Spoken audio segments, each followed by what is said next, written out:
Peoples party में इस वक्त भी मैं आपको चैलेंज करता हूं, इस वक्त भी जो काबीना है, काबीना के अंदर भी 3 से 4 हमारे हम ख्याल बैठे हुए हैं। जिस दिन पीपल्स पार्टी के अंदर ही फैसला होगा कि अलग ग्रुप बनाना है, तो कम से कम 10 का नहीं कहा था हमने कहा था कम से कम 50% से ज़्यादा जो इलेक्टेड एमपीएज हैं, 50% से ज़्यादा आज भी मैं कह रहा हूँ हमारे साथ है, लेकिन वो उधर मजबूर बैठे हुए हैं। ख़ानदानी लोग हैं, उनको पीछे कर दिया गया है।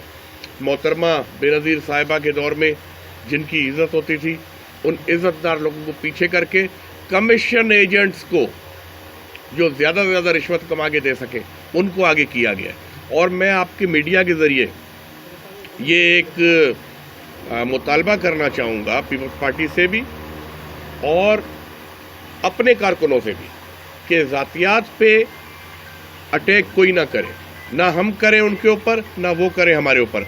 पॉइंट टू पॉइंट बात करें, करप्शन पे बात करें, गरीब लोगों की भलाई पे बात करें। एक दूसरे के ऊपर ज़ातियात में जाएंगे तो कोई कहीं का नहीं रहेगा। हम तो फिर भी अल्लाह के फजल करम से अपनी खाल बचा लेंगे, क्योंकि हम लोग अंग्रेज़ के इनाम याफ्ता नहीं है, लेकिन मुखालफीन नहीं बचा सकेंगे। जेके बुज़दिल माण्हू लिकी अचणु चाहिनि था, फ़िलहाल हुननि लाइ आख़िरी मरहले में दरवाज़ा खोलींदासीं। फ़िलहाल असांखे सिंध जे दिलेर, बहादुर, गैरतमंद, जुरतमंद माण्हुनि जी ज़रूरत आहे, ऐं हो खुली ईंदा। हुननि खे न कंहिं शइ जो ख़ौफ़ हूंदो, न को हुननि खे कंहिं शइ जो को दिलि में खुटको हूंदो, न हो चोर हूंदा। फ़िलहाल त हो माण्हू अचणु चाहिनि। पहिरियों त असां कुझु सोचूं पिया जो यार हुकूमत हे कच्चे में जेको ऑपरेशन थियो धाड़ेलनि जे ख़िलाफ़, ड्रोन हले पियो, हो कामयाबु वियो। त असां कुझु दिलि में सोचूं पिया यार थी सघे थो हुकूमत कोई सुठा कमु कया हुजनि, ऐं हे बि पॉज़िटिव असांखे लॻे पियो कच्चे वारो ऑपरेशन।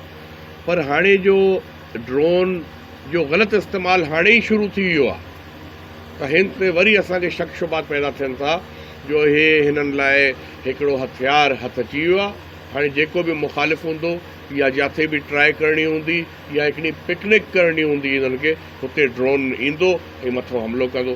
हाणे अजीब लाखो साहब मिसाल जे तौर ते हिननि जे हक़ में न लिखंदो, मथां ड्रोन ईंदो, हितां हमिलो थी वेंदो।